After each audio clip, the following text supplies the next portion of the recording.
We should probably start by introducing you, Jessica. If you can sort of tell us a bit about your business and what it is that you do. Hi, so I'm Jessica. I'm a makeup artist. I am based in Cheltenham, predominantly bridal. And yeah, I got into makeup about 4 years ago. I was blogging, so I was travel blogging, and when I was being paid well, an amazing hair and makeup artist would come along with me, and I just said to her one day, I'm not, like, this doesn't fuel my soul. Like, I'm not happy. Everybody thinks I live this amazing life and I travel to all these places and I'm on Instagram in my bikini, and isn't that what we're all supposed to want? But it just didn't, it wasn't sitting right with me.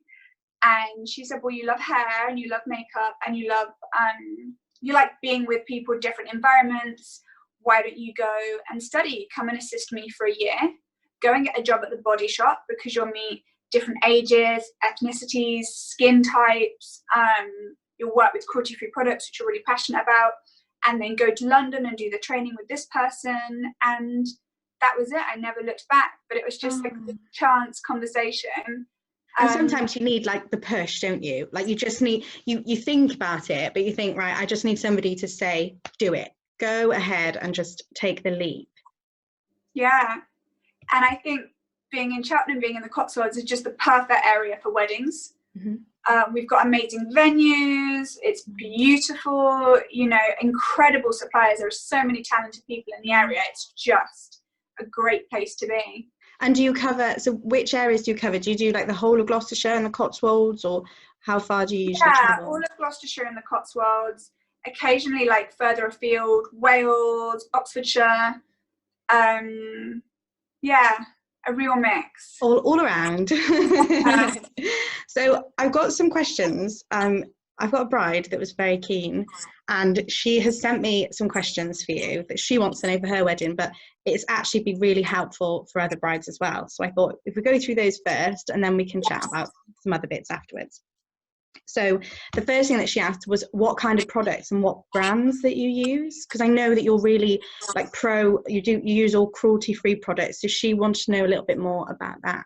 Yeah, so I'm obsessed with Becca. Becca are available in John Lewis. Mm-hmm. I love their foundations. I love their highlight products and their bronzers. So I use a lot of Becca. So they're a cruelty-free Australian brand. I love Charlotte Tilbury for their lip liner, their lipsticks and their eye products. I use some Hourglass. I love the Body Shop skincare products. Oh, it's really nice. Yeah. But also Superdrug is a real favourite of mine. It's so easy to see which products are vegan, which are cruelty-free. Barry M's great. Superdrug's own makeup brand, Be Flawless, is amazing. I look for brands that are cruelty-free and that work and are long-lasting. It's really important that the products that I use last, 12 hours, photograph beautifully, look natural close up. But longevity is really important. The eye products need to be extremely waterproof and comfortable. And so, yeah, it's a real mix depending on different people's colouring, skin types. But yeah, those tend to be my key sort of products. And what she's asked about like prep before a wedding. So what do people need to do so that their skin and just so that their face is ready for a full day of makeup? Is there anything that she should be doing to prep her face in advance of the makeup, or can you just sort of work on any skin? I can work on any skin type. I think there are things that we can always do that will make our skin look better. They're changing your pillow regularly. It sounds mad, but things like your pillowcase, eating well, cutting back on. Sorry, 1 minute. This would happen. My love, can you come down? Thank you, Angel. Thank you, my love. Small interruption. Yeah, making sure it's difficult prior to a wedding as well, because you want to have drinks but cutting back on sugar and alcohol. Caffeine can be incredibly drying for the skin. So I'm not saying don't have caffeine. I'm not saying don't have alcohol, but I'm just saying sort of perhaps be more mindful about the things you consume. I love to talk to my brides sort of before they've even booked in for a trial, and we can start talking about skincare, and they can tell me their skin, their products and sorry, I can hear my little one, it's throwing me off. Yeah, they tell me about their skincare needs, and we can sort of try and establish some sort of routine prior to the trial, and then once I've actually seen them in person at the trial, we can talk a little bit more about skincare then as well. And how far in advance do you usually do a trial? Like, so for a bride that's booking, that's just got no idea when they need to do that kind of thing, when is a good time to try the makeup? And obviously, like, how can you do more than one trial, or how does the trial process work? So 3 to 6 months for a trial prior to the wedding. It's a good idea to sort of have the trial when you're going into the season of the wedding. So sometimes if you have a winter trial but you're having a summer wedding, your skin your colorings might be slightly different, or you might be drawn to a different type of makeup because it's winter and you're feeling a certain way. So 3 to 6 months. And sorry, what was your other question? How many trials do they need? More than one trial? Just one. Just one trial. So I recommend allowing 2 hours for the bridal makeup trial. And it's really helpful if somebody comes to the bridal makeup trial wearing their everyday makeup, which sounds mad, but one of the hardest things is to make somebody feel comfortable. Making someone look beautiful is very easy. Making them feel comfortable and feel beautiful is entirely down to the individual. When somebody arrives for the first time, and I don't know them personally and I haven't met them before, and they have no makeup on their face, it's impossible for me to gauge what is a comfortable level of makeup for that person, how they like their eyebrows done, little things that make you feel like you. So actually coming to the trial wearing your everyday makeup, it doesn't need to be special makeup, it just needs to be something that you would do every day. And if you don't normally wear makeup, then come as you are. But if you're someone that always wears a full face of foundation and mascara, that's really helpful for me to see. It's also helpful to come to the trial wearing a light coloured top as opposed to something black, because again, we want to take colour into account when we're creating the makeup look. That's really interesting, actually, because I would always just assume for a trial you wouldn't wear makeup because you were just about to have makeup put on. So that is actually a really useful tip, that you have to go with your makeup on so that you can get an idea of, I guess, also the makeup that they wear. You wouldn't want to put a full face of makeup on if they actually don't really wear a lot and it doesn't feel comfortable. It's, 2 hours isn't a lot of time to get to know somebody, but it's really helpful to see somebody with their everyday makeup, and to just, if somebody feels comfortable, for me to have a little look at, they show me some pictures of them on their Instagram or their Facebook, and then I can really get an idea of the type of person they are, but also an idea of the type of couple that they are. So are they outdoorsy? Are they quite glam? Is he gonna like her with a full face of makeup, or are they fresher, more natural, or does she wear lashes when she goes out? So I can just get an idea of the type of life that they lead, not just her as a person, but them as a couple as well, which is just important. And she's asked about timings. So if you were going to do her face and also maybe bridesmaids, how long would you usually need? Like, what time are you turning up in the morning to do that makeup? Depends on ceremony time. So for a bride on the day of her wedding, I allow 1 hour for makeup. For members of the bridal party, mother of the bride, bridesmaids, that's 45 minutes. So I like to have the bride ready an hour to 45 minutes before the ceremony. So she's got enough time to get into the dress. The photographer can take some relaxed and beautiful images.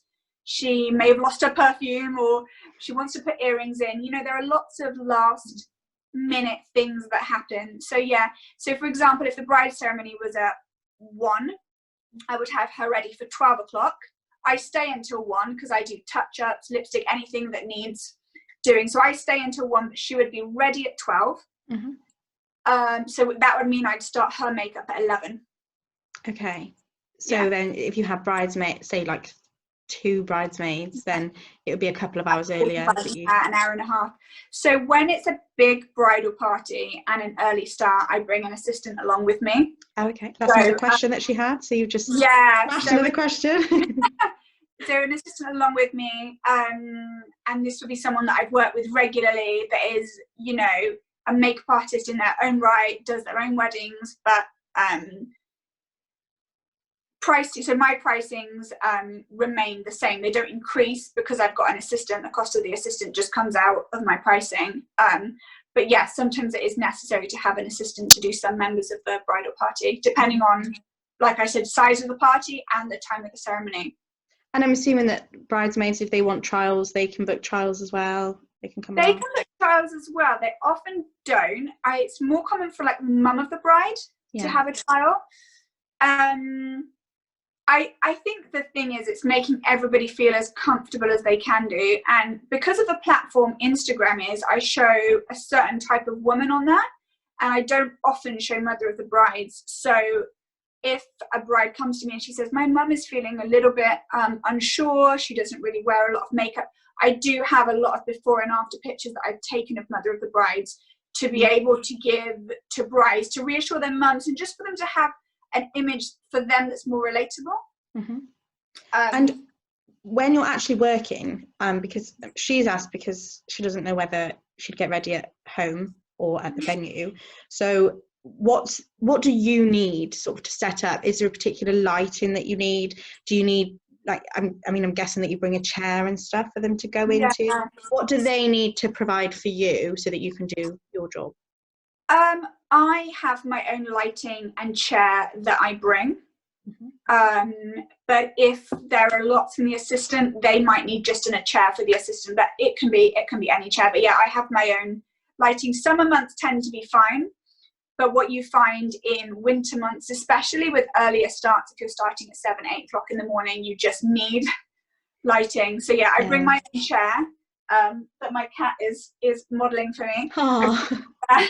Because hours of being bent over have done my back in, so now I have a chair that's the perfect height, and my lighting. So they don't need to provide anything. And how soon do people need to book you? So how far in advance? I know that sometimes with hair and makeup, it can be a bit of an afterthought. Like, they do the dress and they do the venue and they do all those bits, and then it's like, oh, my wedding's in a couple of months, I need to sort out my makeup and my hair. So how far in advance would you usually recommend for people to book? It's I get booked really far. I get booked as far as 2 years in advance. Really, yeah, really keen. Really keen. So I occasionally get, people that leave it a little bit closer to the date. But one thing that I would say at the moment as well, because there've been a lot of postponements, that I think that just at the moment, it's something that I would just get it booked. You won't get an artist that turns around and says to you, it's too soon. Especially, there are lots of talented artists in the area, but if you see somebody whose work you particularly like, there's only one of that person. So reach out to them, book them in, especially at the moment when people are doubling up on, dates. And that's the thing. I'm guessing, like, if somebody came to you because they'd already booked their makeup artist but they're now not available, can you help them sort of recreate the look? Absolutely, yeah. That's a really tough one, because you do form a close relationship with that person, and it is lovely. So I do really feel for people whose chosen artist isn't available.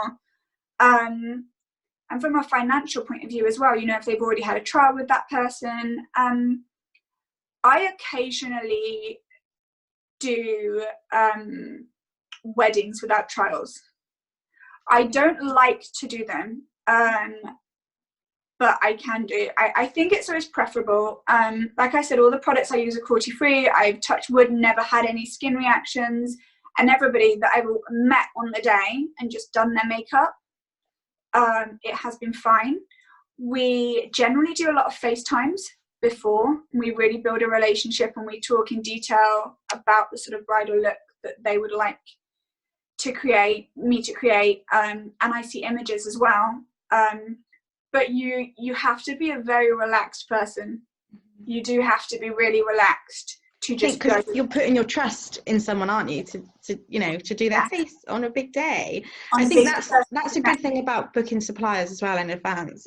Some people are sometimes a bit nervous about doing it, but it's that relationship thing. So the further in advance that you book, you then build a relationship with somebody, and then on the day it feels like you're meeting an old friend. Like I know when I had my makeup done, because of my trial and because we've been in touch so much and we changed a couple of things, and when she arrived it was like I just knew her. Like it was like we were friends, and it was nice to see her on the day. And you really are sort of, with your hair and makeup, because you're putting it in someone else's hands, it's a trust thing, so you need to build a relationship with these people.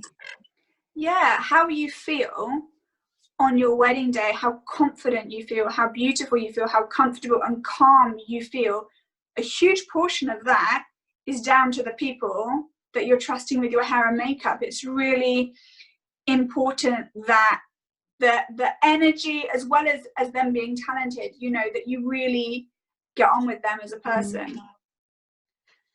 And you're very easy to talk to, so that's one thing that people wouldn't need to worry about. So if somebody doesn't wear a lot of makeup and they think, I don't need a makeup artist, are there any sort of tips that you could give those people? Do you recommend that people do get makeup artists for their wedding day, or what's your advice on that kind of bride? I think if you don't want a makeup artist, don't get a makeup artist, because if you're unsure, maybe have a trial, then make that decision. But it's definitely not something that you need to feel the pressure to do. So there are a couple of things you could do. I teach makeup masterclasses, and I also do private lessons, and I'm sure other artists do as well. So something you could do if you wanted a little bit more confidence would be to book a lesson with a makeup artist, and say, this is what I want to create. But a makeup artist will be able to tell you how to make it last for 12 hours, which products are really waterproof, water resistant, and what things to do for you to photograph well. And then you could then go out and purchase those products, or you could just do your own research via YouTube videos, via looking at products like that.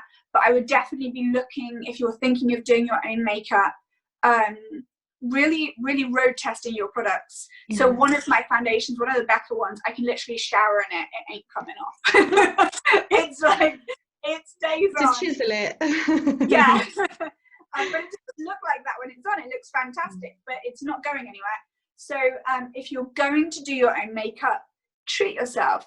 It's your wedding, but yeah, take some time, allow enough time on the day, and do your own makeup. You know you. If that's what's going to make you feel comfortable and happy, do that 100%. Yeah. And I think, like you said, like with the master classes, that's a really nice idea. Actually, get the bridesmaid, if you are thinking about doing your own and the bridesmaids want to do their own, go to a master class and all go together and have a bit of a girly night, and with your heads, like you could all learn together, and you can all do each other's makeup. You can help each other out. I will warn you though, if you come to a masterclass, you will end up booking me. Like, oh, you just do it. Just do it. I think because people have a perception of makeup and makeup artists, and there are lots of different styles out there, but I do think I appeal to people, to women that really just want to look fresh and want to look glowy and want to look themselves. I'm not there to do heavy contouring or to change proportions. I'm literally there to really subtly enhance, natural features. And that's the thing, because I think there's sometimes a perception that if you have a makeup artist, you'll be caked in makeup. Because I know I've spoken to brides before, and I've said, what time's your makeup artist getting there? They said, oh, I'm not having one because I don't wear loads of makeup. And it's not about that at all, is it? It's, you can do as much or as little as somebody would like and feel comfortable in. It doesn't mean just because a makeup artist is doing your makeup that you have to have a full face of makeup if you don't want to. Absolutely not. And you've got every level of coverage now, from like a beauty blender cream, which isn't really even a foundation, to a light coverage foundation, to a medium, to a full coverage. There are lots of things that you can do to each point in the makeup stage to like gauge the amount of makeup. So yeah, but I totally understand why people think I'm hiring a makeup artist, they're going to get very makeup happy. It was funny for me today, actually, because on a day-to-day basis, I wear a little bit of makeup, but for the last 6 weeks, I really, truly haven't worn anything. And then I'm because I'm a makeup artist, I'm aware that when I'm going to be on camera and lighting, I need more than I would usually wear. And I put it on today, and I got the feeling that maybe some brides get when you're not used to wearing makeup. And it was really interesting for me to go, oh, this is what it feels like. Yeah. I'm not used to wearing makeup. Yeah. It is, like, I do say though, there is, if you're thinking about having a makeup artist, go for it, because you feel different when someone else has done your makeup. I could do a full face of makeup, I could watch all the tutorials, I could really, you know, put my makeup on properly, but when somebody else does it and you just look in a mirror afterwards and you just look amazing, yeah. It just gives you a different kind of confidence. I remember, like, on my wedding day, I just felt stunning. Like, I just felt a different sort of confidence than I think I'd ever felt before, even when I'd had a lot of makeup on. So it is, like, it's always worth going for a trial, even if you're not sure, like you said. It's worth going for a trial, seeing what you think, and just having a chat to you, isn't it, and just getting some ideas.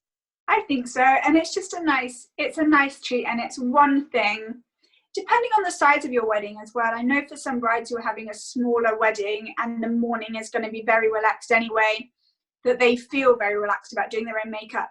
But potentially, if you're having a larger wedding with a larger bridal party and thinking about doing your own makeup, it is one less thing for you to have to think about in the morning when you've got someone dropping the cake off and your flowers and asking you questions, and your mum saying, Auntie Doris wants to say, you know, talk to you on the phone. And it pulls you away, because you're having, like, your special time, like, you're having your time to just think and, like, prepare. Because I, like, sat in the corner with my makeup artist when she was doing my makeup, and even when people were asking me questions, I was like, no, leave me alone, have my makeup done. Like, it sort of forces you to have a bit of a pamper and just relax for a little bit while you get your makeup done and you get your hair done, and it is nice to be treated. What did you go for? Did you go quite relaxed and natural, or what was your bridal style? Yeah, see, I kind of just let my makeup artist go for it, really, because I don't wear loads of makeup. I'm not overly good at doing my own makeup, but I didn't want to look, like, too made up, but I wanted to look like I had makeup on. You know, I wanted to look better than I would look on a day-to-day basis. Yeah, exactly. And I wanted longer eyelashes, and I wanted nice eyebrows, and, you know, I just wanted to be perfected, really. So that I just said, just go for it. And in the trial, I just kind of said, you do whatever you want, and then if there's anything I don't like, then at the end we can just talk about it and decide. And there were a couple of things that I said, oh, maybe that's a bit harsh, but it was just sort of letting the makeup artist knows best, knows more than I do with my very little makeup knowledge. It's so interesting, because when people come to a trial, if they're having a hair and makeup trial with me, because I do hair, people always come with really set ideas about their hair. They're very, very, very specific. People never come with a set idea about makeup, and that's what makes hair harder than makeup. Yeah, because you can just go for it. Yeah, with makeup, people just tend to just say, I want it, exactly as you just said, I want to look like me, but fresh and enhanced, and I want it to be long lasting. But with hair, people are very specific. It has to be like this. Yeah. So how do people go about booking you? Okay, so my personal process is contact me via email or via phone. And to reserve me for the date is a £25 non-refundable deposit, easy for me to say, that comes off their final invoice. So the £25 reserves their date, and then we will talk about booking their trial in, and then we have a trial, and then the wedding happens, and payment for the wedding is due 1 month prior to the wedding. And it's as simple as that. But I always feel that it's really nice. I feel more comfortable as well when people phone me and speak to me before they reserve me for a date. It is such a personal thing, and I think just having everybody's, like, expectations, for me personally, I want to have everybody's expectations matched. So I would rather speak to somebody at the really beginning stage to know that I'm absolutely the right person for them, and I'm going to be able to do the best job for them. So yeah, it's always nice just to, I know everybody's such a big fan and it's so quick and easy to email. But I said that on my Instagram today, actually. I think the last time I updated my Instagram was January, because I'm not really techie. Like this is amazing. I love to chat. I love to see people. I'm always happy to pick up the phone. But I do think it's nice. You get a real sense of the person, and it must be nerve-wracking. Some people are nervous about getting their makeup done and arriving and meeting a new person. And when you've already spoken on the phone, it is just an icebreaker. Well, I'll post all your contact links, because I'll repost this video so that everybody can watch it on YouTube if they want to, and I'll post all the details of how people can get hold of you. But thank you so much for speaking to us today and answering some questions. It's been really, really great to talk to you virtually and like just be able to go through the booking process. So thank you. Thank you for your time. No problem. Thank you. Have a lovely evening. And you, take care. Thank you.